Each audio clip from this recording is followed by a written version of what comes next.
The alarm clock read 4:47 when Robert Hayes opened his eyes. No buzzer needed anymore. His body had learned the rhythm 8 years ago and never forgot. The apartment was dark except for the yellow glow seeping under the bathroom door. He sat on the edge of the mattress, feeling the springs protest beneath him, and rubbed his face with calloused palms. 54 years old. Every morning his knees reminded him of that number. The photograph on the nightstand caught the dim light. Ellen smiled back at him, frozen in a moment from 14 years ago when the world still made sense. Her hair was shorter then, before the sickness, before the hospital bills, before everything collapsed. Robert touched the frame once, a habit he couldn't break, then stood. The shower was cold for the first 30 seconds, always was. The building superintendent promised to fix the boiler every winter and never did. Robert didn't complain anymore. Complaining required energy he needed for other things. He scrubbed himself quickly, methodically, watching the water circle the drain. His hands were a mess of cracks and calluses from chemicals and rough surfaces. He'd stopped caring what they looked like years ago. The uniform hung on the back of the bathroom door. Navy blue pants, light blue shirt with a patch that said Sterling Plaza Maintenance. Robert ironed it every Sunday night, all 6 sets, because that was what you did. That was what separated you from giving up entirely. The fabric was worn thin at the elbows and the collar had started to fray, but the creases were sharp.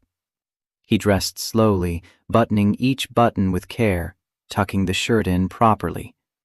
The name tag clipped to his pocket read R. Hayes in block letters. No one ever called him Robert at work. Mostly they didn't call him anything at all. The main room served as kitchen, living room, and dining area all at once. 12 by 15 feet of linoleum and peeling wallpaper, a card table with 2 mismatched chairs, a microwave on the counter next to a hot plate. The television didn't work, but Robert hadn't thrown it out, because the stand underneath held his few books and Lily's school papers.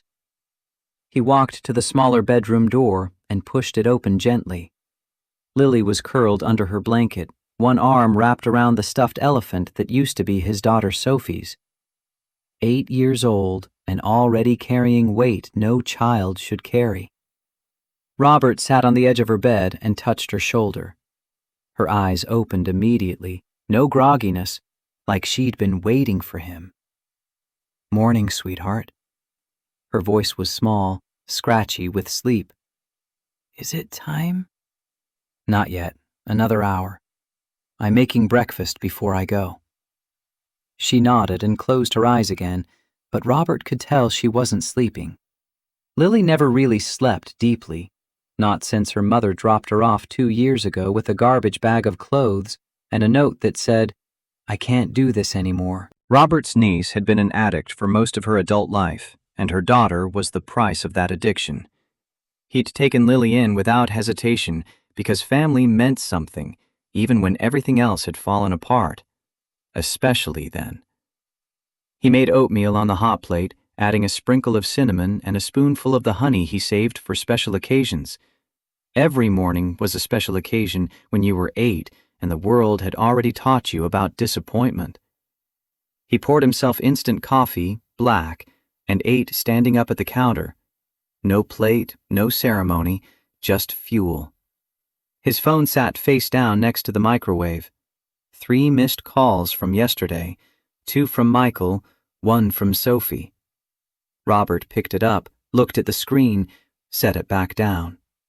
His children had busy lives, important lives. Michael ran some kind of logistics company, and Sophie worked in real estate, the kind where people wore expensive suits and closed deals worth more money than Robert would see in 10 lifetimes. They called every week, texted every few days, and Robert replied just enough to keep them from worrying. He never told them about the 3rd job he'd picked up, doing overnight maintenance at a storage facility. Never mentioned that Lily's school shoes had holes in the soles, or that he'd been skipping lunch to save $7 a day.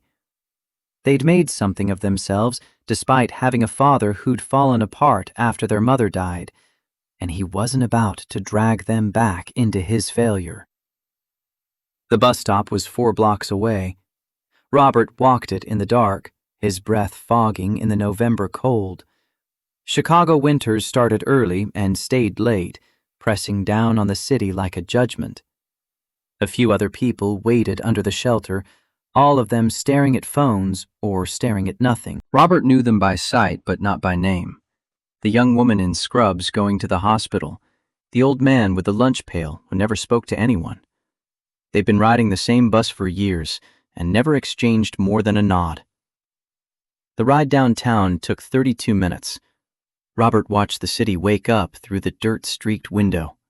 Streetlights flickering off, coffee shops opening, people beginning their days with purpose and direction while he scrubbed their toilets and emptied their trash. He didn't resent them for it. Resentment required energy he didn't have. This was simply what his life had become after the plant closed, after the drinking started, after he'd burned through his savings and his second chances, and his dignity.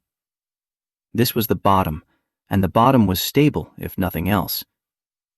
Sterling Plaza stood 42 stories tall, all glass and steel, and the kind of money that never worried about mortgage payments or medical bills. Robert had cleaned this building for 8 years and still felt like an intruder every time he swiped his badge at the service entrance.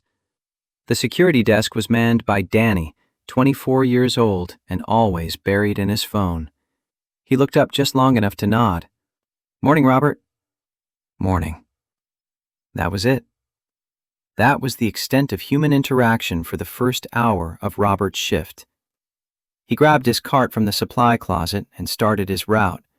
Lobby first, before the morning rush. The marble floors gleamed under the recessed lighting, expensive and cold and perfect. Robert had learned every inch of these floors, every crack, every place where the grout had started to discolor. He mopped in long, even strokes, taking pride in the work even though no one would notice. Pride was all he had left. The fountain near the entrance made a gentle burbling sound, water cascading over polished stones in an endless loop. Robert cleaned around it carefully, making sure no watermarks remained on the surrounding marble. He'd been written up once, 3 years ago, for leaving streaks. The memory still stung. At 54, you stopped accumulating new humiliations and started cataloging the old ones. By 7:30, the revolving doors started spinning in earnest. People poured into the lobby, hundreds of them, all dressed in clothes that cost more than Robert's monthly rent. They talked on phones, laughed with colleagues, rushed toward elevators with the confidence of people who belonged. Robert pushed his cart to the side, making himself small, making himself invisible. Invisible was safe. Invisible meant you got through the day without incident. That was when he saw Vincent Kane. Everyone at Sterling Plaza knew Vincent Kane. Executive Vice President of Operations, 42 years old, the kind of man who wore his success like armor. His suits were custom, his shoes were Italian, and his attitude suggested the world existed purely for his convenience. Robert had cleaned Vincent's office hundreds of times and never received anything more than a dismissive glance, which was fine. Robert preferred being beneath notice. Vincent was moving fast, phone pressed to his ear, voice loud enough to carry across the lobby. "I don't care what the contractor said. I want it done by Friday or we're finding someone else. Do you understand me?" He turned sharply, not looking where he was going, and nearly walked straight into Robert's cart. Robert jerked it back quickly, but not quickly enough. Vincent stumbled, caught himself, and his phone slipped from his hand. He snatched it mid-air, and his face flushed red. "What the hell is wrong with you?" Robert's hands tightened on the cart handle. The words came automatically, ground smooth by years of practice. "I apologize, sir. I was moving out of the way. You were standing in the middle of the damn lobby like you owned the place." "No, sir. I was against the wall. I was trying to stay out of everyone's path." Vincent stepped closer. He was taller than Robert, younger, radiating the kind of rage that came from never being told no. "Are you arguing with me?" "No, sir. I'm just explaining what happened." "I don't need your explanation. I need you to do your job without getting in my way." Vincent's eyes flicked to the name tag on Robert's shirt, then back to his face. "Know your goddamn place, old man." The words landed like a physical blow.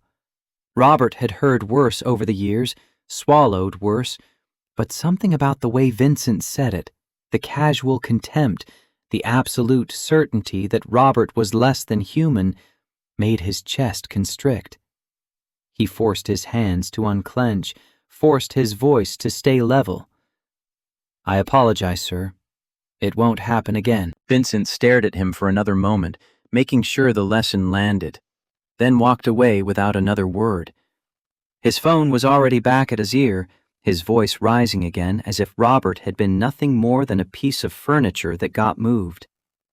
Robert stood there, hands still gripping the cart, heart pounding too hard.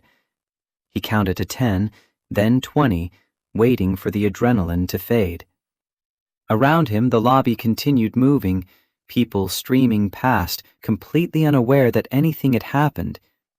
Because nothing had happened. Not really. Just another moment in a life full of moments like this.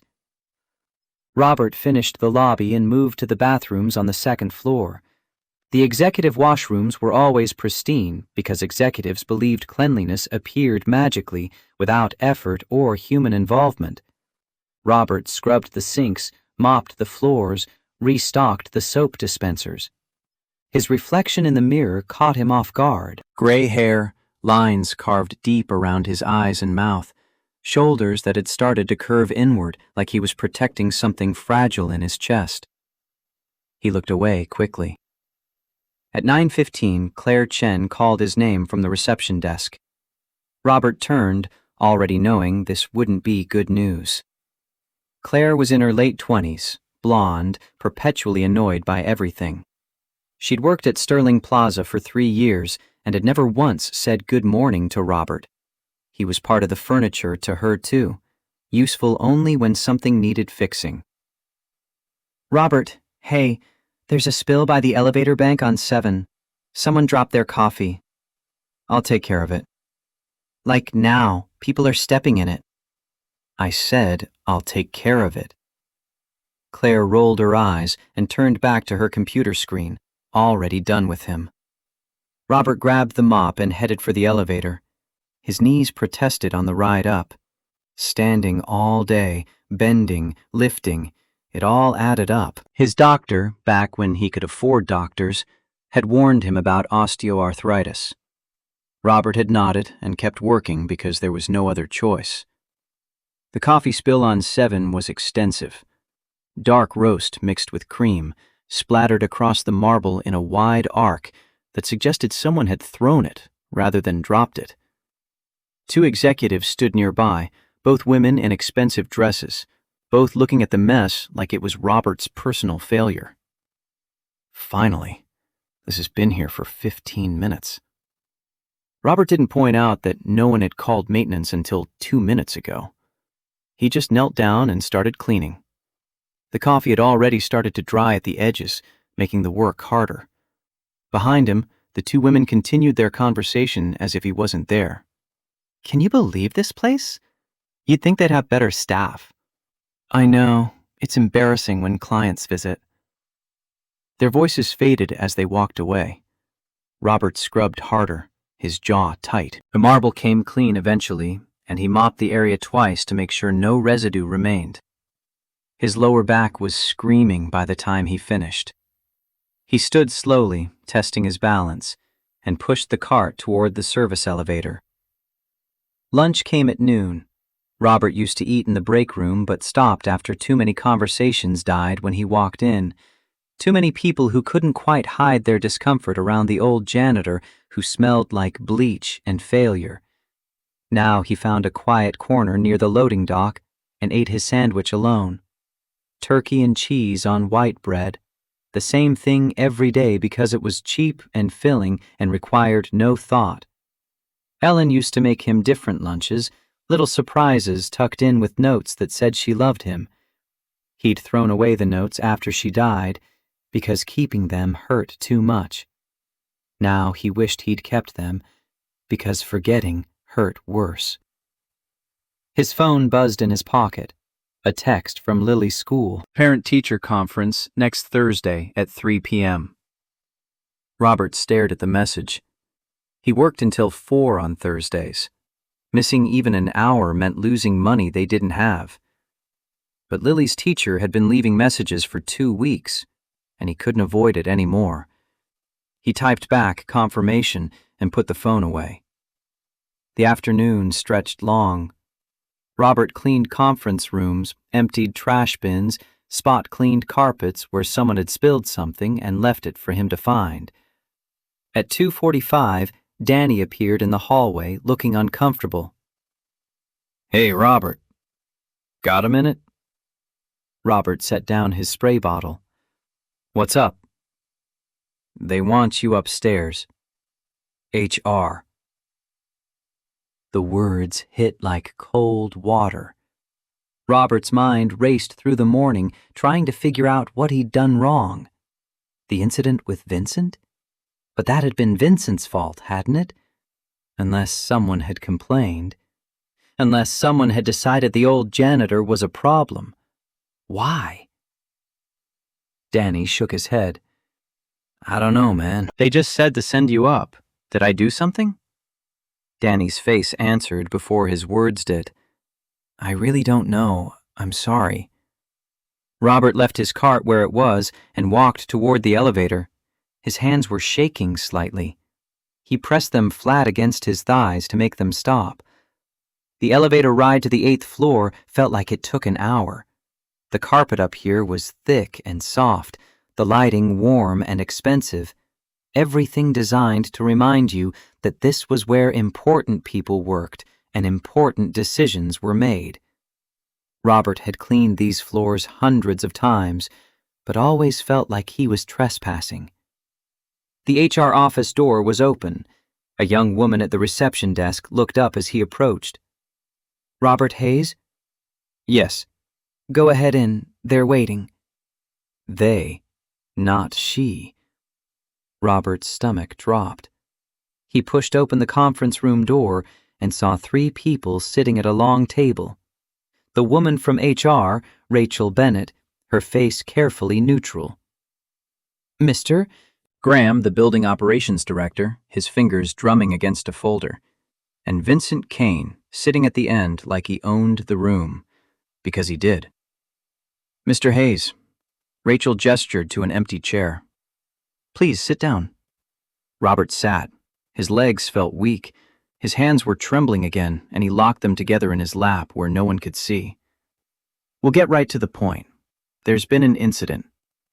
Robert's throat was dry. "An incident?" Vincent leaned forward, his voice sharp. "This morning, you nearly caused me to fall in the lobby." "I wasn't moving, sir." "You walked toward my cart. I pulled it back as fast as I could." "Are you calling me a liar?" "No, sir. I'm explaining what happened from my perspective. What you're doing is arguing with an executive." Vincent's smile was cold, which is exactly the problem here. Rachel cleared her throat. "There have also been other complaints, Mr. Hayes." She slid a manila folder across the table. Robert didn't touch it. "Staff members have reported feeling uncomfortable around you. They say you linger in areas longer than necessary. I'm doing my job. I clean. That's what I do. I don't linger anywhere." Vincent scoffed. "Your job is to stay invisible. Apparently that's too complicated for you to understand." The words echoed in Robert's head. Know your goddamn place. Stay invisible. Like his existence was an inconvenience that needed to be managed. Like he wasn't a person with a name and a history and a granddaughter waiting for him at home. "I've worked here 8 years. I've never had a single complaint filed against me, not one." Mr. Graham sighed. clearly uncomfortable. "We're running a high-level operation here, Mr. Hayes. Clients come through that lobby. Investors. Important people." "I understand that." "Do you?" Vincent's voice was cutting. "Because important people don't want to see you. They don't want to be reminded that someone has to scrub their toilets and empty their trash. They want the illusion that everything is perfect and effortless, and you're destroying that illusion by existing in spaces you don't belong." Robert's hands curled into fists under the table. He could feel something building in his chest, anger or grief or both mixed together until they were indistinguishable. "What are you saying?" Rachel kept her voice soft, like she was delivering bad news to a child. "We're terminating your employment, Mr. Hayes. Effective immediately." The words didn't make sense at first. They hung in the air, foreign and impossible. Terminating. Effective immediately. 8 years of waking up at 4:47. 8 years of scrubbing floors and swallowing insults. 8 years of holding onto this job like a lifeline because it was the only thing standing between him and complete collapse. Gone. Just like that. "You can't." His voice cracked, and he hated himself for it. "You can't do this." "We can." Vincent's tone was matter-of-fact. "And we are." "Please." Robert looked at Rachel, desperate. "I need this job. I have a granddaughter. I have bills. I can't just—" "Everyone has responsibilities," Vincent interrupted. "That's not our problem." Mr. Graham pushed a piece of paper across the table. "Sign this. You'll receive 2 weeks severance pay. Security will escort you to collect your belongings." Robert stared at the paper. His vision blurred slightly. He couldn't tell if it was shock or tears or both. "What did I do?" he whispered. "What did I do that was so wrong?" Vincent stood, buttoning his suit jacket. "You existed in a space that wasn't meant for you." He walked out without another word, the door closing behind him with a soft click. Rachel's smile was almost apologetic. Almost. "Please sign, Mr. Hayes." Robert's hand moved like it belonged to someone else. He picked up the pen, signed his name on the line. Robert James Hayes, the same name his father had given him, the same name that used to mean something. Now it was just ink on paper, erasing 8 years like they'd never happened. "Thank you for your service." Mr. Graham said it like he meant it, but the words were the cruelest thing anyone had said to Robert all day. He stood on legs that barely held him and walked to the door. Rachel didn't meet his eyes. The security guards were waiting in the hallway, 2 of them flanking him like he was a criminal. People stopped to stare as they walked through the 8th floor toward the service elevator. Conversations went quiet. Everyone watched the old janitor being escorted out, carrying a cardboard box with his spare gloves and his lunch container and the small framed photo of Ellen he kept in his locker. Claire was behind the reception desk when they crossed the lobby. Her eyes widened. "Wait, are you leaving?" Robert didn't answer. He couldn't. If he opened his mouth, he would break down completely, and he wouldn't give them that satisfaction. He walked through the revolving doors and stepped out into the cold. The afternoon sun was too bright. The street was too loud. Everything felt wrong, tilted, like the world had shifted on its axis and he was the only one who noticed. He stood on the sidewalk holding his box and tried to remember how to breathe. 8 years. Gone. Know your place. The words kept echoing in his head. He'd known his place. He'd stayed invisible. He'd done everything they asked and more. And none of it mattered. Not the pride he took in his work, not the years of showing up early and staying late. Not the fact that he was a human being trying to survive. None of it mattered to people like Vincent Kane, who saw the world in terms of useful and inconvenient, and Robert had become inconvenient. People walked past him without looking, cars rushed by. The city kept moving like nothing had happened because to everyone else, nothing had happened. Just another old man losing another meaningless job. Robert stood there for what felt like hours, but was probably only minutes. His phone felt heavy in his pocket. He should call someone. He should figure out what to do next. But all he could think about was Lily waiting for him to come home. Lily, who'd already lost so much, and now he had to tell her they had even less than before. His thumb hovered over Michael's name in his contacts. His son. 32 years old, successful, probably in some important meeting right now making decisions that affected thousands of people. Robert had spent 20 years protecting his children from his failures, working double shifts after Ellen died so they could finish college, selling everything he owned so they wouldn't have to take on debt.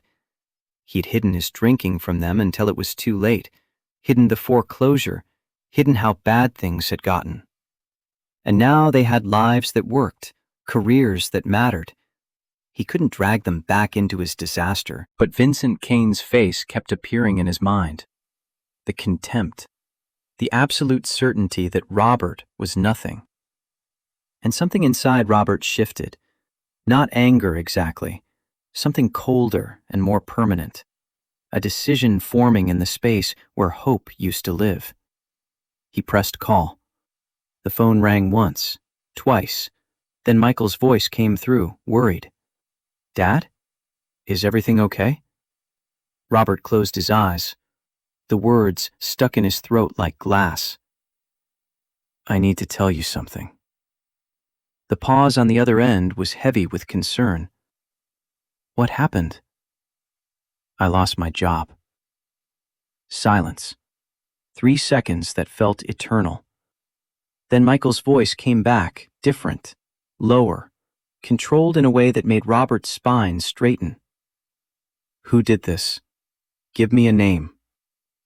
"It doesn't matter. It matters to me."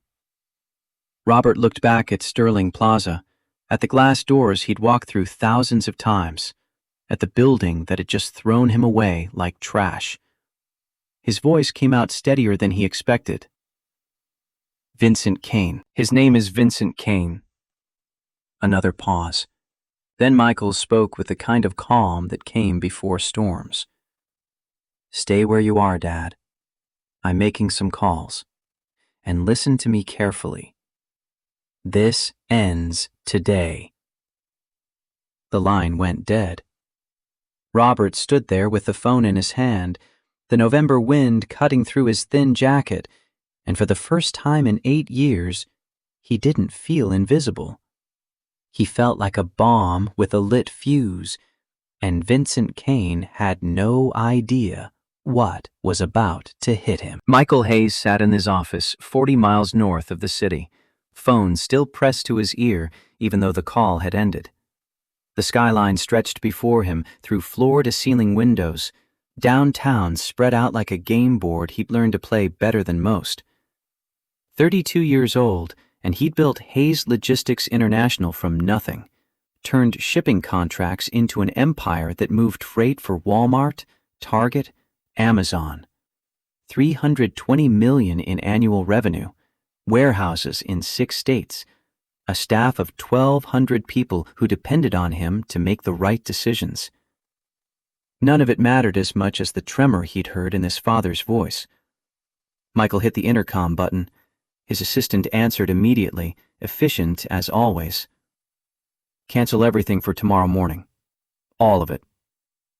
"Sir, you have the quarterly review with the board at 9. "Move it. And get Sophie on the line. Now." The phone rang twice before his sister picked up. Sophie's voice carried that particular tone of concern mixed with impatience that only siblings managed. "What's wrong?" "They fired Dad." A beat of silence. Then her voice sharpened into something harder. "Who's they?" "Sterling Plaza. Some executive named Vincent Kane. walked him out with security in front of everyone. Sophie let out a breath that sounded like a curse. When? An hour ago. He just called me. Where is he now? Still standing outside the building, I think. Sophie, they humiliated him. After 8 years of working there, they treated him like he was nothing. Michael heard movement on her end, papers shuffling, a door closing. What do you want to do? I want to know exactly what happened. And then I want to make sure everyone involved understands who they just threw away. Sophie's laugh was sharp and humorless. You're talking about Dad, the man who won't even let us help with his rent. He's going to hate this. He'll hate being jobless more. Michael pulled up his computer, fingers already moving across the keyboard.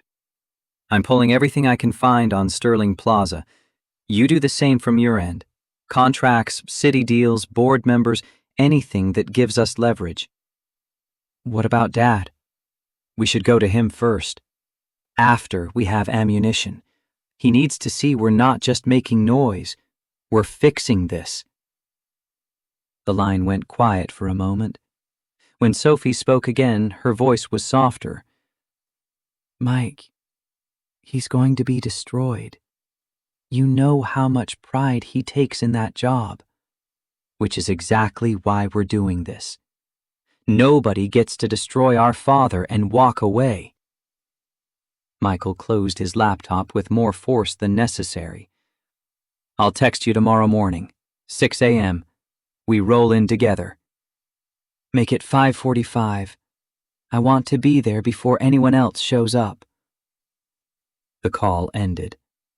Michael sat in the silence of his office, watching the city lights begin to flicker on as dusk settled. His mind was already moving through scenarios, calculations, the kind of strategic planning that had made him successful. But underneath the strategy was something raw, anger. The kind that came from watching someone you loved get broken by people who thought power made them untouchable. He picked up the phone again and dialed Richard Ames. The lawyer answered on the first ring, always working, always available for the clients who paid his premium rates. Richard, I need you to pull everything you have on wrongful termination law in Illinois. Employment discrimination, hostile work environment, age-related bias. Everything.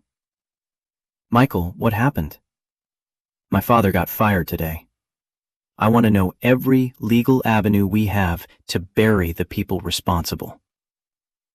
Richard's pause was professional, measured. Give me 2 hours. I'll have a preliminary brief ready. Make it 1 hour. And Richard, I want you on site tomorrow morning, 6 a.m. Dress for war. Understood. Michael ended the call and turned back to his computer. Sterling Plaza's website loaded, all polished corporate language about excellence and integrity. He clicked through to their leadership page. Vincent Kane's photo stared back at him, mid-40s, expensive suit, the kind of practiced smile that never reached the eyes. Executive Vice President of Operations, MBA from Northwestern, 20 years in commercial real estate management. Michael memorized the face. Then he started digging deeper. 2 hours later, his phone buzzed. Sophie had sent a file, 60 pages of public records, financial statements, regulatory filings. Michael scanned through them, making notes. Sterling Plaza held a $4.2 million contract with the city for providing office space to 3 municipal departments. The contract was up for renewal in 8 months. Any labor violations, any hint of discrimination, or hostile work environment, and that renewal became a political liability no city council member would touch. His phone buzzed again. Richard's brief 30 pages of dense legal analysis. Michael read it twice, highlighting key sections. Illinois was an at-will employment state, but that didn't mean companies could fire people for discriminatory reasons. Age, harassment, retaliation for reporting safety violations, all potential grounds for action. And if Sterling Plaza had a pattern of behavior, if Vincent Kane had done this before, the case got stronger. Michael made 3 more calls. The first to a private investigator he'd used for corporate background checks. The second to a friend who worked in city contracting. The third to his head of security, a former Chicago detective who knew how to be visible when visibility mattered. At midnight, he finally drove home. His penthouse was empty, sleek, the kind of space that appeared in architecture magazines but never felt lived in. Michael poured himself 2 fingers of scotch and stood at the window, looking out over the lake. Somewhere south of here, his father was in that tiny apartment, probably lying awake, probably wondering how he was going to pay next month's rent. Michael had known about the apartment. He'd driven past it once, seen the neighborhood, the cracked sidewalks, the bars on the windows. It had taken everything in him not to show up with a check and an ultimatum. But he knew his father. Robert Hayes had spent 30 years providing for his family, and when everything collapsed after their mother died, when the drinking started and the foreclosure hit, the shame had nearly destroyed him. Michael and Sophie getting successful while Robert worked as a janitor, that was a knife that twisted every time they spoke. So Michael had learned to keep his distance, to respect his father's pride, even when it hurt both of them. Tomorrow that changed. Tomorrow they stopped pretending. The phone rang at 5:15. Sophie's voice was all business. "I'm leaving now. I have 3 Escalades and a 4-person security detail. You?" "Same. Richard's riding with me. I also called Davis from Corporate Investigations." "Smart. What about Dad?" "I texted him 20 minutes ago. Told him to stay home, that we were handling it." "Did he reply?" 3 words. "Please don't overreact." Sophie laughed, brittle and tired. "Too late for that. Way too late." The convoy formed at a parking garage in the financial district. 3 black Escalades, identical, windows tinted dark enough to make a statement. Michael climbed into the lead vehicle, Richard Ames beside him with a briefcase that probably cost more than most people made in a month. The lawyer was 60, gray-haired, sharp-eyed, the kind of man who'd won cases against corporations that thought they were bulletproof. Sophie's vehicle pulled up behind them. Michael could see her through the windshield, phone pressed to her ear, already working. His sister had built Sentinel Capital Partners into one of the most aggressive real estate investment firms in the Midwest.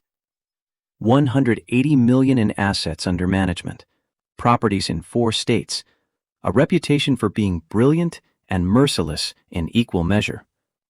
At 29, she'd achieved more than most people did in a lifetime, and she'd done it while carrying the weight of watching their father fall apart after their mother's death. The 3rd Escalade carried Michael's head of security and 3 former police officers who now worked private protection. Not bodyguards exactly, more like a visible reminder that serious people had arrived and weren't leaving until they got answers. The convoy moved south through the city as dawn began to break. November light, cold and gray, turning the skyline into something hard and unforgiving. Michael watched the buildings pass, his mind running through the plan one more time. They weren't there to threaten. Threats were cheap and legally actionable. They were there to present facts, to make it clear that Sterling Plaza had made a catastrophic miscalculation, and to offer exactly one chance to fix it before everything got much worse. His phone buzzed. A text from Sophie. "Dad just called me. Wants to know what we're planning." Michael typed back. "What did you tell him?" "That we're getting answers, and that he needs to trust us." 3 dots appeared, then disappeared. Then Sophie's response. "He said he loves us. Said he doesn't deserve us." Michael's throat tightened. He typed quickly before the emotion could derail him. "We'll talk about what he deserves after we're done burning this place down." The convoy pulled up in front of Sterling Plaza at 6:03. Sunrise was still 30 minutes away, but the lobby lights were on, cleaning crews visible through the glass. Michael climbed out first, buttoning his coat against the cold. Tom Ford suit, Salvatore Ferragamo shoes, the uniform of wealth and power. He'd learned early that in business, how you presented yourself was half the battle. Looking like you belonged at the table meant you usually did.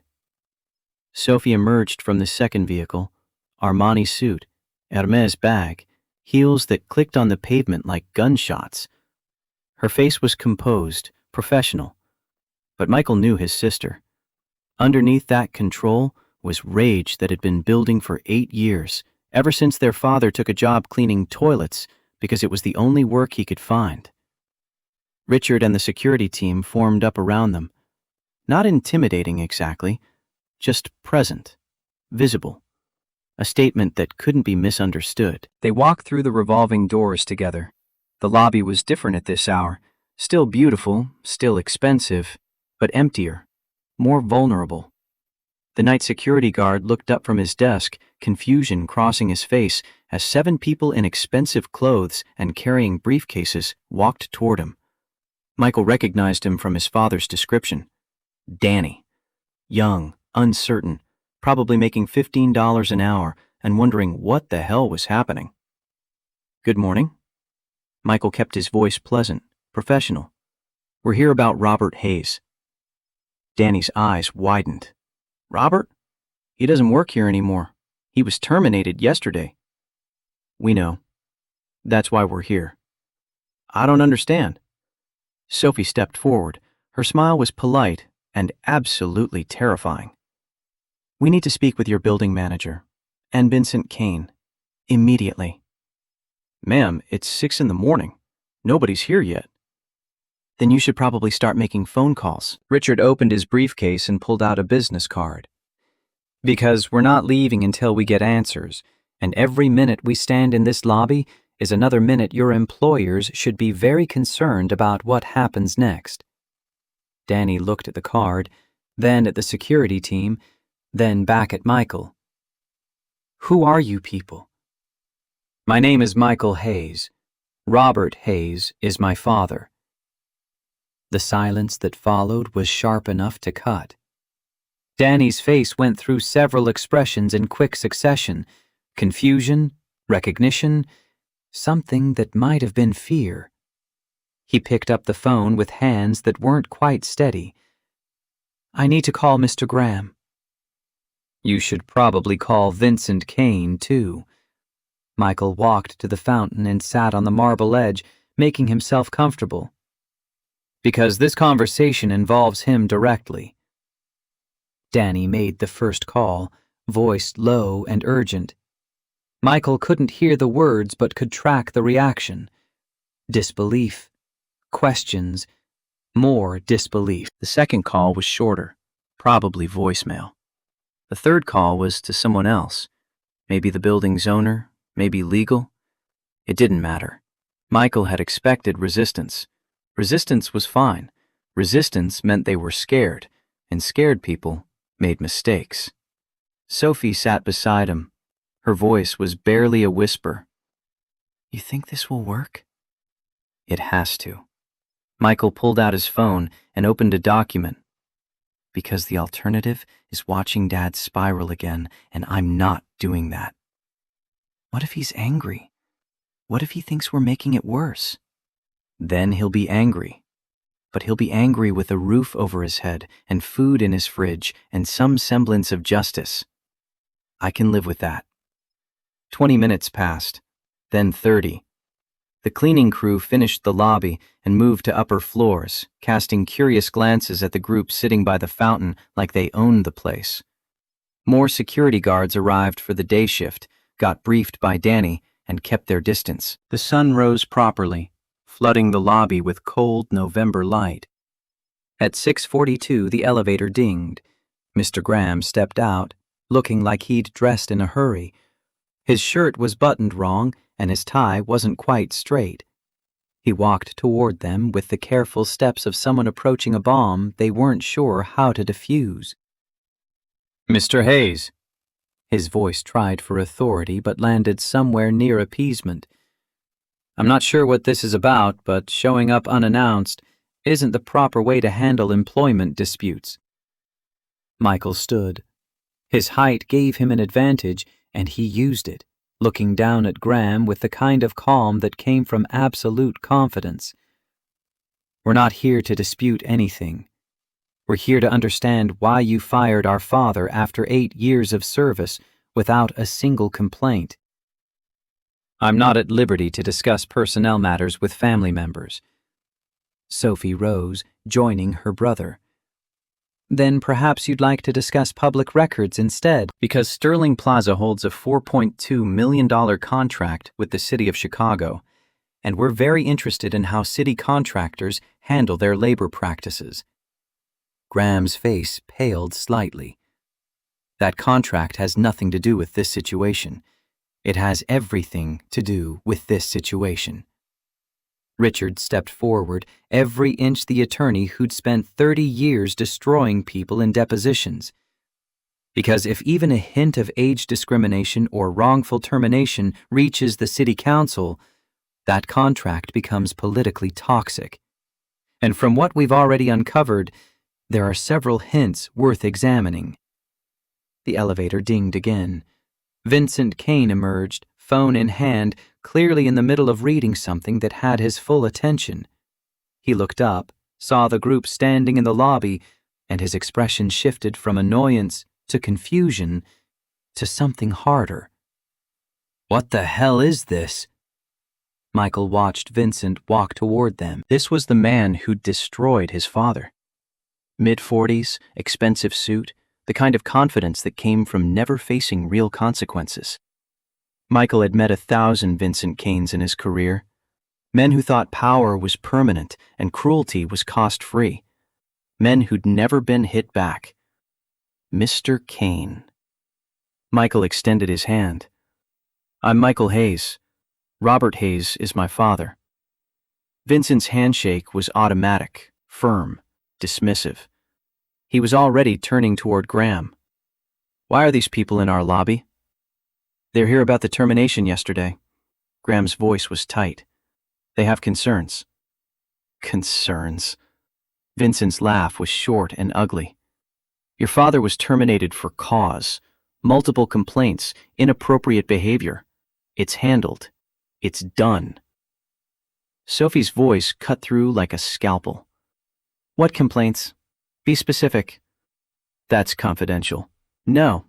Richard pulled another document from his briefcase. It's documented or it's fabricated, and if it's fabricated, it's actionable. So let's try again. What specific complaints led to Robert Hayes' termination?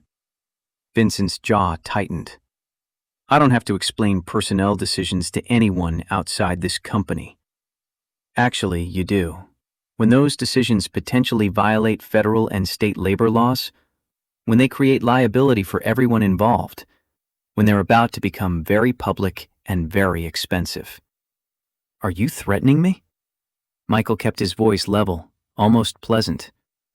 We're presenting facts. Fact 1. Robert Hayes worked here for 8 years without incident. Fact 2. He was terminated 24 hours after an altercation with you specifically. Fact 3. The stated reasons for termination are vague and unsubstantiated. Fact 4. This pattern looks remarkably like retaliation, which is illegal under Illinois law. Vincent turned to Graham. Call security. Get them out of here. Michael didn't move. Before you do that, you should know fact 5. My company moves $200 million in freight annually. My sister's firm manages commercial properties worth north of $150. Combined, our family has connections to law firms, media outlets, city officials, and business networks that span 6 states. You're about to make us your primary focus, and that's not a fight you can win. The lobby had gone completely silent. Even the fountain seemed quieter. Graham looked between Vincent and Michael, clearly calculating odds, clearly not liking the math. Mr. Hayes, perhaps we can discuss this more privately. My office. No. Sophie's voice was ice. We discuss it here. In the space where you humiliated our father. where you had security walk him out like a criminal in front of everyone he'd worked beside for 8 years. Vincent's face flushed red. Your father was a janitor. He should have known his place. The words landed like a grenade. Michael felt Sophie tense beside him, felt Richard shift his weight forward. But it was Michael who spoke, and his voice was quiet enough that Vincent had to lean in to hear it. His place was supporting a family after his wife died. His place was raising 2 children who went on to build businesses that probably gross more in a month than you make in a year. His place was surviving grief and addiction and financial ruin and still showing up every morning at 4:47 to do honest work. That was his place. And you decided he was inconvenient. Vincent opened his mouth, but Michael wasn't finished. Now let me tell you about your place. Your place is about to become very uncomfortable because we're going to file a formal complaint with the Illinois Department of Labor. We're going to request a full audit of Sterling Plaza's termination practices. We're going to examine every employee you fired in the last 5 years and interview every person who's filed a complaint against you. And we're going to make sure the City Council knows that their $4 million contractor has a very interesting approach to labor law. You can't do that. Watch us. Sophie pulled out her phone. I have a call scheduled with Alderman Torres in 40 minutes. He chairs the committee that oversees city contracts. I'm sure he'll be very interested in this conversation. Graham's composure finally cracked. Wait. Just wait. Let's not be hasty here. I'm sure we can reach some kind of understanding. The understanding is simple. Richard's voice was clinical, precise. Sterling Plaza issues a formal apology to Robert Hayes. Vincent Kane faces disciplinary action. And you implement new policies to ensure this never happens to another employee. Those are the minimum requirements to avoid legal action. Vincent laughed, harsh and disbelieving. You're out of your minds. I'm not apologizing to anyone. And I'm certainly not facing discipline because some janitor couldn't handle criticism. Then you're fired. The voice came from behind them, older, refined, carrying the weight of someone used to being obeyed. Everyone turned. A woman in her 60s stood by the elevator, gray hair pulled back, wearing a suit that made Vincent's look cheap. Michael recognized her from the website. Margaret Sterling, CEO and primary stakeholder, owner of the building that bore her name. She walked toward them with measured steps. Mr. Hayes? Ms. Hayes? She nodded to each of them. I apologize for not being informed of this situation sooner, and I apologize for what happened to your father. Vincent's face went white. Mrs. Sterling, this is a misunderstanding. These people are trying to get justice for a man who was treated appallingly by my employee. Margaret turned to Graham. Why wasn't I notified of this termination? It was handled through standard procedures. Robert Hayes worked here for 8 years. He has a file full of commendations and exactly 0 complaints until yesterday. That's not standard. She looked at Vincent. That's targeted, and I won't have it in my building. Vincent's voice rose, defensive now. He was insubordinate. He argued with me in front of other employees. Because you berated him for standing near his cart. I've reviewed the security footage from yesterday morning, Mr. Kane. All of it, including the part where you told him to know his goddamn place. The silence was absolute. Vincent looked around, seeing his support evaporate, seeing the calculation in everyone's eyes shift against him. Margaret Sterling turned back to Michael. What do you want? Michael had planned this answer, rehearsed it, but standing there in the lobby where his father had been broken, the words came differently than he'd expected. I want my father to know that what happened to him was wrong, that the people responsible faced consequences. and that he didn't deserve any of this. The elevator dinged one more time, and Robert Hayes stepped into the lobby, alone, wearing the same clothes he'd been fired in yesterday, looking smaller somehow than Michael remembered, but with his shoulders straight and his eyes clear. Dad. Michael moved toward him, but Robert held up a hand. I told you not to come. And I told you we were handling it. Michael gestured at the assembled group. We're fixing this. Robert looked around the lobby, at his children standing like soldiers ready for war, at the lawyers and security team, at Vincent Kane looking trapped and furious, at Margaret Sterling watching everything with the kind of attention that missed nothing. Then he looked at Michael, and his eyes were wet. You didn't have to do this. Yes, we did. Sophie moved to her father's other side. Because you're our father, and what they did was wrong. Robert turned to Vincent. The two men stared at each other across 10 feet of expensive marble. Finally, Robert spoke, his voice steady. I worked here for 8 years. I showed up early, I stayed late. I took pride in my work even when nobody noticed, even when everyone treated me like I was invisible. And you decided I was a problem worth removing. Vincent said nothing. I want you to know something. Robert stepped closer. I'm not here because my children are rich. I'm here because they understand something you never will. Dignity isn't about what you own or what title you hold. It's about how you treat people when no one's watching. And you failed that test every single day. Margaret Sterling nodded slowly. Mr. Kane, you're terminated. Effective immediately. Security will escort you to collect your belongings. She turned to Graham. You enabled this. You'll be on probation pending a full review of your department's practices. Graham's face crumbled, but he nodded. Margaret looked at Robert. Mr. Hayes, I'm offering you reinstatement with full back pay and a formal apology from this company. Additionally, I'm creating an employee advocacy position, someone whose job is to ensure no one else faces what you faced. I'd like you to consider it. Robert shook his head slowly. Thank you, but I don't want to work here anymore. Michael felt something loosen in his chest, relief mixed with pride, mixed with grief for everything his father had endured. Then allow me to offer a settlement. Margaret's voice was brisk, businesslike.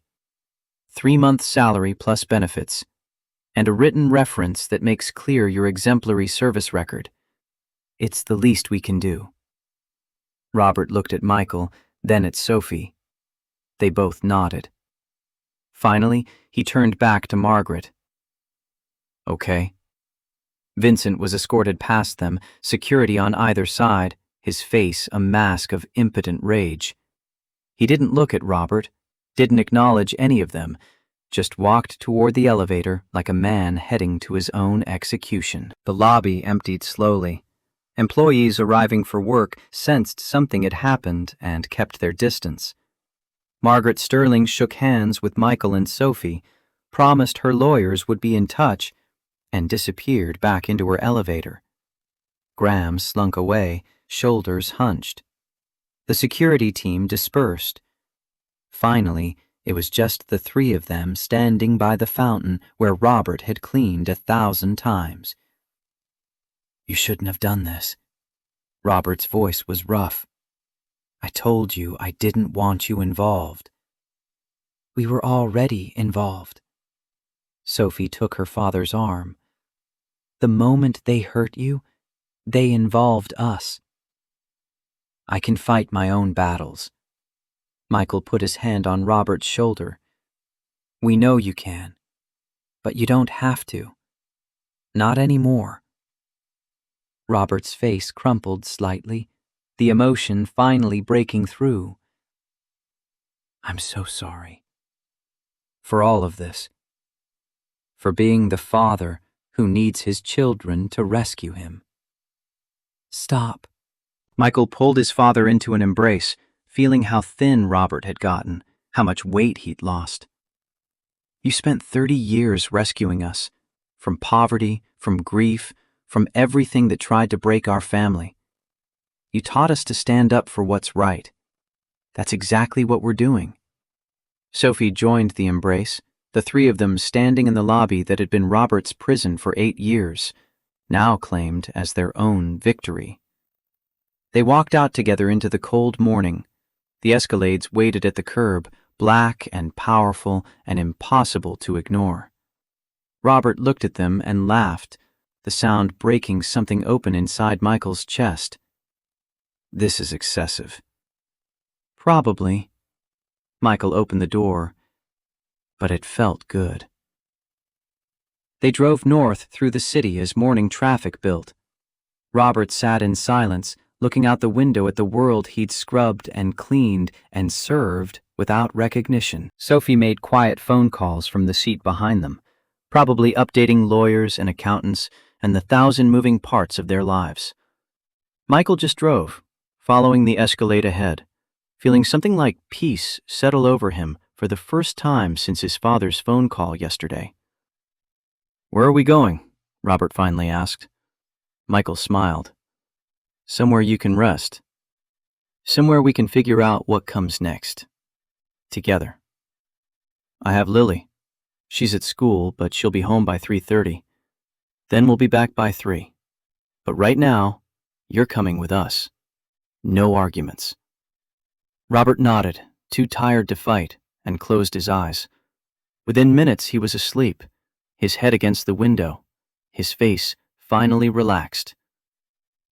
Michael watched his father in the rearview mirror and made a silent promise. Nobody would ever make Robert Hayes feel invisible again. Not while Michael had breath in his body and money in his accounts, and the willingness to burn down anyone who tried. The convoy moved north through morning traffic. In the lead Escalade, Robert sat between his children, watching the city stream past. Justice had been served, but the hard part was just beginning. Learning to accept help, learning to let people see him, learning that dignity didn't mean carrying every burden alone. Michael glanced at his father. "Where do we go from here?" Robert didn't have an answer yet, but for the first time in 8 years, he didn't have to figure it out alone. "Forward," he said quietly. "We go forward."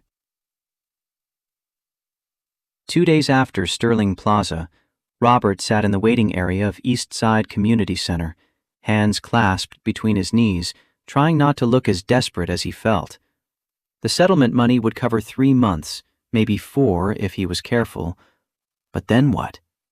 He was 54 years old, with an 8-year gap in his resume that said janitor and a reference letter from a company that had fired him. Director Martinez emerged from her office, a stocky woman in her 50s with gray streaking through black hair. She extended a hand with a grip that matched his own. "Mr. Hayes, thank you for coming. I understand you're interested in our volunteer coordinator position?" "I am, though I should be honest, I don't have experience coordinating anything. I've spent the past 8 years cleaning floors." "So I heard." She gestured for him to sit. "Tell me why you want this job." Robert had prepared an answer, something polished about wanting to give back. But sitting in that cluttered office, the truth came out instead. "Because I need to prove I'm more than what happened to me. I need to look at people and be able to say I understand their struggle and mean it. I've been poor. I've been desperate. I've been the person everyone looks through instead of at. And if that experience can help someone else make it through, then maybe it all meant something." Director Martinez studied him. "When can you start?" "You're offering me the position?" "Pending one thing." She pulled a file from her desk. "Our major donor is considering pulling funding, says we're not structured enough, not professional enough. If I hire you, I need you to help me prove them wrong. Can you do that?" Robert nodded slowly. "Who's the donor?" Martinez slid a business card across the desk. Robert's stomach dropped when he read the name. Sentinel Capital Partners. Primary contact, Sophie Hayes. His daughter was funding this place, and now she was threatening to pull out unless they professionalized. Robert understood immediately what she was doing, creating a problem only he could solve, manipulating him into accepting help by disguising it as a job. "Is this a problem?" Martinez's voice was cautious. Robert's jaw tightened. "No, no problem. When do I meet with the donor?" "Tomorrow, 10 a.m. And Mr. Hayes, I really do need you. This isn't charity, whatever you might be thinking." Robert showed up at Sophie's office at 9:45 the next morning, earlier than scheduled, still carrying the anger that had kept him awake most of the night. The receptionist tried to stop him, but he walked past, found Sophie's door, and pushed it open without knocking. Sophie looked up from her desk, surprise crossing her face. "Dad, you're early. Did you think I wouldn't figure it out? That I'm too stupid to see what you're doing?" Sophie set down her pen, her expression shifting to something harder. "What am I doing, exactly? You're manufacturing a crisis at the community center so you have an excuse to hire me. So you can hand me a job and pretend it's legitimate. So I can keep my pride while you keep saving me. Is that what you think?" "That's what I know." Robert's voice rose. "I told you I didn't want charity. I told you I needed to do this myself. And I respected that." Sophie stood, walking around her desk. Eastside Community Center has been a portfolio investment for 2 years. They do good work, but their operations are a mess. I've been pushing them to hire professional staff for 6 months. This isn't about you. Then why didn't you tell me you funded them? Because I knew you'd react exactly like this. She gestured at him. You'd assume the worst. You'd reject the opportunity before even considering it might be real. It's not real if you're pulling the strings. I'm not pulling strings, Dad. I'm opening a door. Whether you walk through it is your choice. They stared at each other across the expensive office. Robert could see Ellen in Sophie's face. That same stubborn refusal to back down. That same certainty that she was right. "I can't keep accepting your help," his voice cracked. "Every time you bail me out, every time you fix my problems, it reminds me that I failed. That I'm the father who needs his children instead of the other way around." Sophie's expression softened. "You think we don't remember? Michael and I, we remember when you worked 3 jobs so we could have school supplies. We remember when you sold your car so Mike could go to college. We remember every sacrifice you made when we were too young to understand what it cost you. That was different. That was my job. And this is ours. Taking care of you isn't burden or obligation, it's privilege. You gave us the foundation to build everything we have. Let us give something back." Robert sank into the chair across from her desk. "I don't know how to do this. How to be the one who needs help." "Then learn." Sophie's voice was gentle but firm. "The same way you learned everything else. One day at a time." The meeting with Director Martinez went better than Robert expected. He walked through Eastside's operations, identified inefficiencies, proposed solutions that didn't require additional funding. Martinez listened, took notes, and by the end was looking at him with something close to relief. "When can you start officially?" 2 weeks. I need to settle some things first." "Perfect. And Mr. Hayes?" "Thank you, really. You have no idea how much we need this." That evening, Robert cooked dinner for Lily in their still unrenovated apartment. The settlement money sat in his account, untouched, a cushion against disaster. But he'd accepted the job, accepted Sophie's investment in the center, accepted that maybe his children helping him wasn't failure, but family. Lily chattered about school while they ate spaghetti from mismatched plates. Her new clothes from Sophie were already getting worn from playground roughness, which somehow made Robert happier than if they'd stayed pristine. After she went to bed, his phone rang. Unknown number. Robert almost didn't answer. Mr. Hayes? This is Rachel Bennett, from Sterling Plaza HR. Robert's hand tightened on the phone. Ms. Bennett, I know I'm probably the last person you want to hear from. Her voice was tight, controlled. But I needed to call. I needed to apologize for what I did. You already apologized. In Margaret Sterling's office. That wasn't an apology. That was damage control. This is me calling on my personal phone, on my own time, because I can't sleep knowing I destroyed someone's life and walked away with nothing but a slap on the wrist. Robert said nothing, waiting. I was put on probation after you left. 30 days to prove I could do my job ethically or I'd be terminated. I quit instead.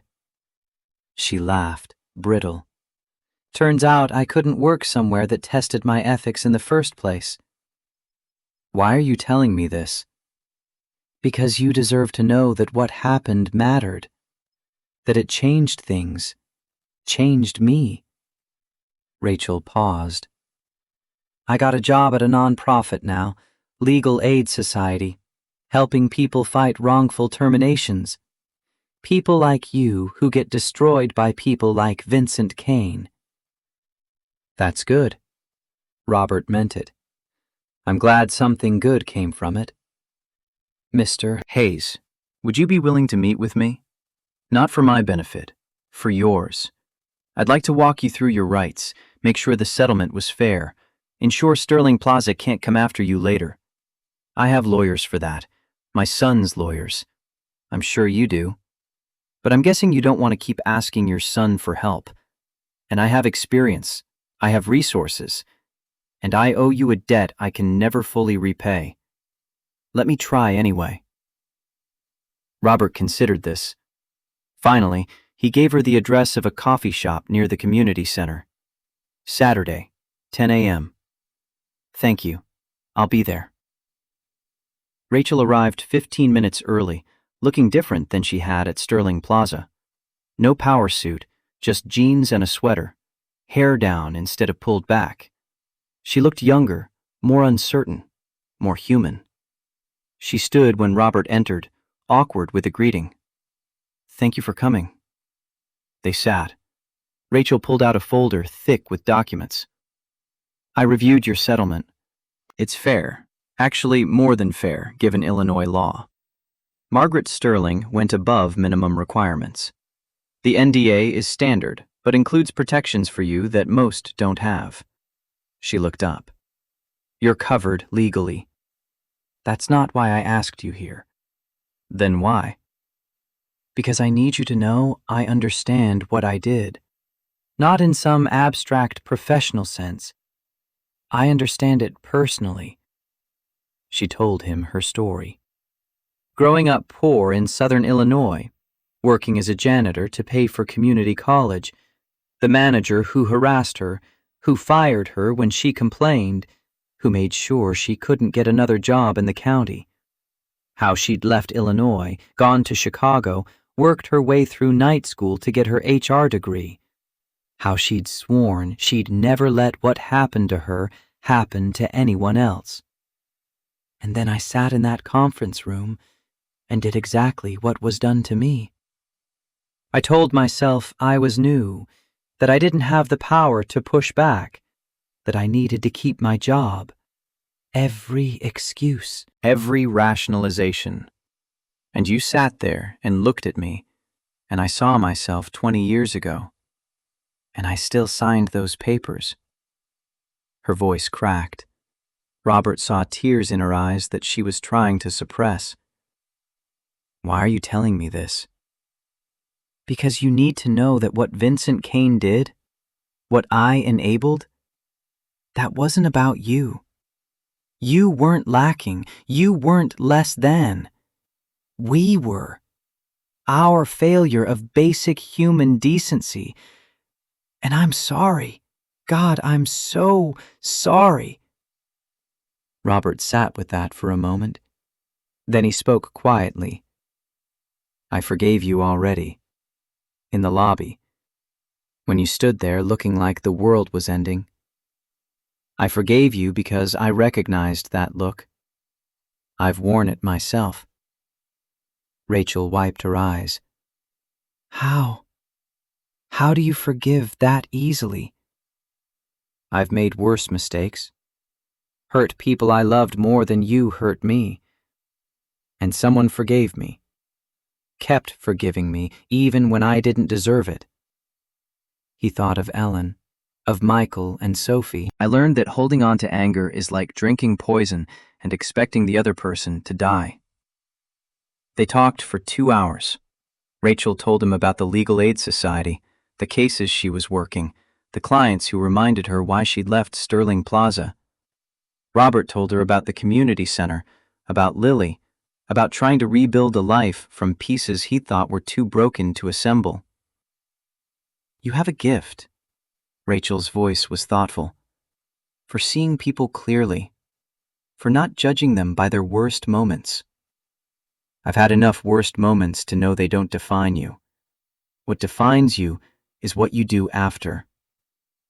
As they left the coffee shop, Rachel hesitated. Would it be okay if I called again? Not for legal stuff, just to talk? Robert found himself nodding. I'd like that. Over the following weeks, they fell into a pattern. Coffee on Saturday mornings. Rachel would bring questions about a case.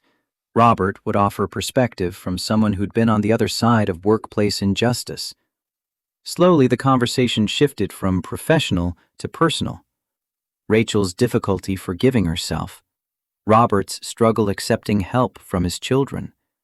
The ways they were both trying to become people who could look in mirrors without flinching. 6 weeks after their first meeting, Robert arrived at the coffee shop to find Rachel looking nervous. I need to tell you something.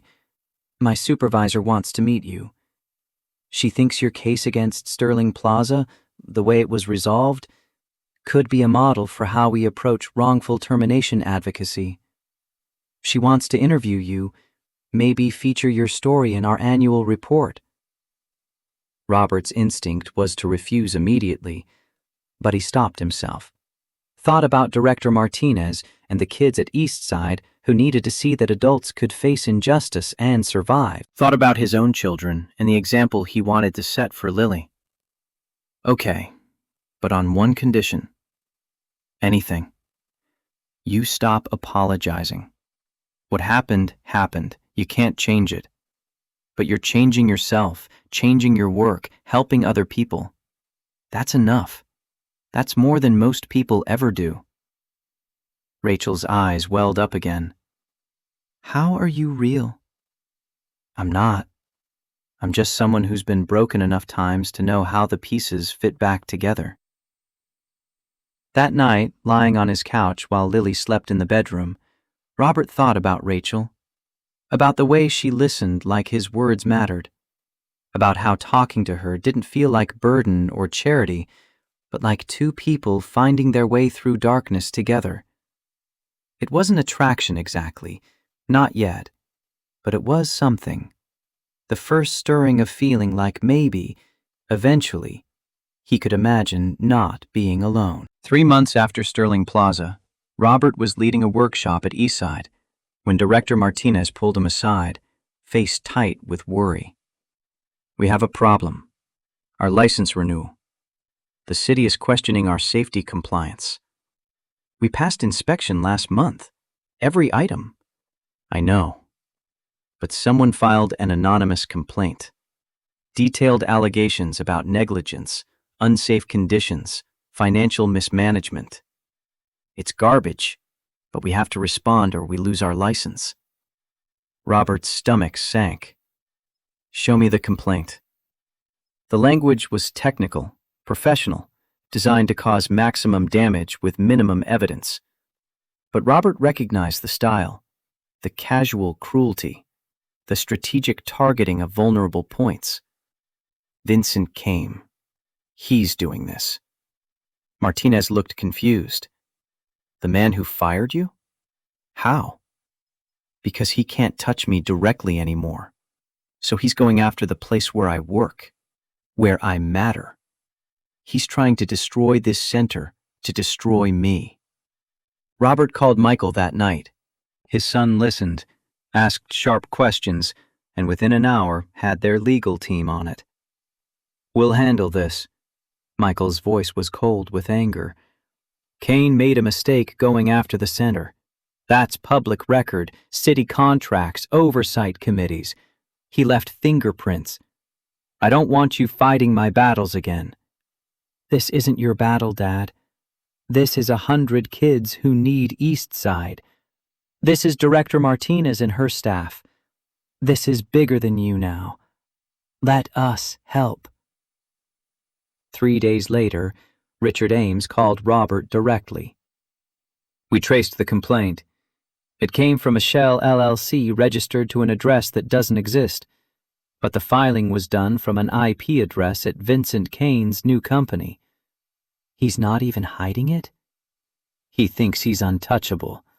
Richard's voice carried grim satisfaction. "He's wrong. We're filing a harassment complaint with the city, a civil suit for tortious interference, and we're submitting everything to the state attorney's office." This time when Kane falls, he stays down. The hearing was set for the following week.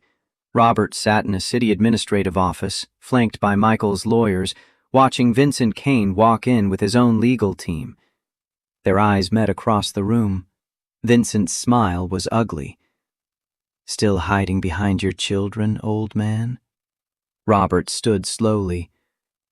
"No. I'm standing beside them. There's a difference." The hearing lasted 4 hours. Evidence was presented, witnesses testified. Vincent's lawyer tried to argue the complaint was legitimate concern from a concerned citizen, but Richard Ames dismantled every claim with precision that was almost surgical.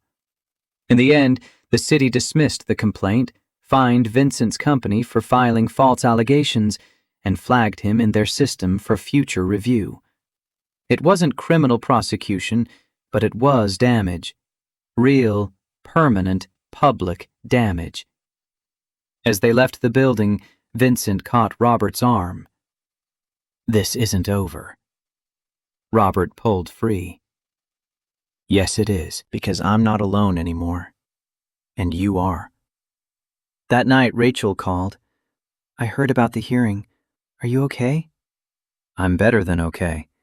For the first time since Ellen died, I'm actually fighting back. Not just surviving. Fighting." "I'm proud of you." Her voice was warm, intimate in a way that made Robert's chest tighten. "Can I see you this weekend?" "Not coffee, something more." "Like a date?"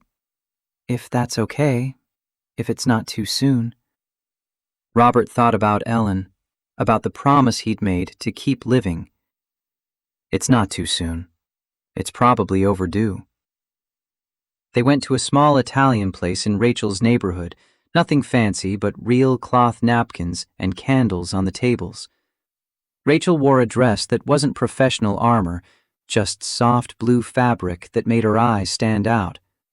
Robert had borrowed a jacket from Michael, felt self-conscious wearing something that cost more than he'd spend on clothes in a year. "You look nervous." Rachel smiled across the table. "I haven't been on a date in 15 years. I'm allowed to be nervous." "Neither have I. Not a real one." Her smile faded slightly. "After my divorce, I just buried myself in work. Easier than risking getting hurt again." "What changed?" "You changed. You reminded me that being hurt once doesn't mean you stop trying. It means you know what to look out for next time." They talked through dinner, the conversation flowing easily now that they dropped pretenses. Rachel told him about her ex-husband, the marriage that fell apart when she couldn't have children, the years she'd spent thinking she was broken.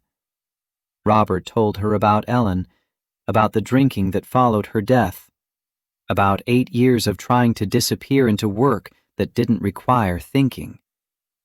I keep waiting for you to see me clearly and decide I'm too much work. Rachel's voice was quiet. Too damaged. Too complicated. Robert reached across the table, took her hand. We're all damaged. We're all complicated. The question isn't whether you're perfect. It's whether you're trying to be better than you were yesterday. And am I? Every day I've known you, you've tried. That's more than most people manage. After dinner, they walked through Rachel's neighborhood, snow beginning to fall in soft flakes that caught in her hair. Robert found himself reaching for her hand without thinking, found her fingers threading through his like they'd done it 1,000 times before. At her building entrance, Rachel turned to face him. I should tell you something. I'm falling for you. And that terrifies me, because I'm good at failing at relationships, but I'd really like not to fail at this one. Robert looked at her clearly, at the woman who'd made a terrible choice and spent every day since trying to atone, at someone as broken as he was, but still willing to try. Then let's not fail. Let's just try and see what happens. She kissed him then, gentle and tentative, and Robert felt something he hadn't felt in 14 years. Not just attraction or affection, but hope. Real hope, grounded in another person who saw his scars and didn't run. When they pulled apart, Rachel was smiling. So, where do we go from here? Forward. Robert echoed the words he'd said to Michael months ago. We go forward. Together. 4 months after Sterling Plaza, Robert stood in his newly renovated apartment, looking around at walls that had been painted, floors that gleamed, windows that actually sealed against Chicago winter. Michael had kept every promise. The building was safe, warm, livable. Other tenants were cautiously grateful, suspicious of generosity they didn't understand. Lily was spending the weekend at Sophie's again, the two of them having formed a bond that surprised everyone. Sophie teaching her niece about money and business and how to navigate a world that would try to tell her she couldn't succeed. Lily absorbing it all like water on dry ground. The knock at the door came at 7. Rachel stood in the hallway holding a bottle of wine and looking nervous. Is this okay? I know we said we'd take it slow, but I thought maybe we could have dinner? Here? Just us? Robert stepped back to let her in. It's more than okay. They cooked together in the small kitchen, Rachel chopping vegetables while Robert handled pasta. The apartment felt less empty with her there, less like a place he was just surviving in, and more like somewhere he actually lived. After dinner, they sat on the couch, Robert's ancient furniture that Sophie had wanted to replace, but he'd refused to abandon. Some things were worth keeping even when they were worn. Can I ask you something? Rachel's voice was quiet. When you look at me, do you see the person who signed those papers? The person who hurt you? Robert considered the question carefully. I see the person who owned her mistake, who changed her life to make sure she'd never make it again, who sits with clients at legal aid and fights for them the way she wishes someone had fought for her. That's who I see. Rachel's eyes filled. I don't deserve you. Nobody deserves anybody. We just get lucky sometimes and find people who make us want to be better. He took her hand. You make me want to stop hiding, stop running, actually live instead of just surviving. She kissed him, and Robert felt 14 years of walls finally starting to crumble. Not collapsing, not destruction, just a gentle dismantling of barriers he'd built to protect himself from caring too much. When they pulled apart, Rachel was smiling through tears. So, Where do we go from here? Forward. We go forward. Together. His phone buzzed later after Rachel left. A text from Michael. Dinner tomorrow? All of us. You, me, Sophie, and Rachel if you want to bring her. Robert typed back. Yes, all of us. Another text, this one from Sophie. Lily wants to know if Rachel can come to her birthday party next month. I said yes. Hope that's okay. Robert smiled. More than okay. He set the phone down and walked to the window. Snow was falling again, soft and silent, covering the neighborhood in white. Not the harsh November storm from when everything collapsed. Gentle snow, the kind that made the world feel new. Ellen's photograph sat on the windowsill where it always had. 14 years she'd been gone, but her voice still echoed in his memory. The promise he'd made to keep living, to not let grief make him small. I kept my promise. Robert spoke quietly to her image. It took longer than it should have, but I'm finally living again. Outside, the snow continued falling. Robert watched it accumulate, covering old scars in fresh white, and thought about second chances, about children who refused to let their father disappear, about a woman who'd made terrible choices and spent every day since trying to make better ones. About dignity that couldn't be taken, only surrendered. About the difference between surviving and living. He'd spent 8 years overlooked, dismissed, treated as less than. Now, finally, he was seen. By his children, by Rachel, by the kids at Eastside, by himself. The snow kept falling, and Robert Hayes stood at his window, no longer afraid of tomorrow. Because tomorrow, for the first time in longer than he could remember, held promise instead of just survival. And that made all the difference.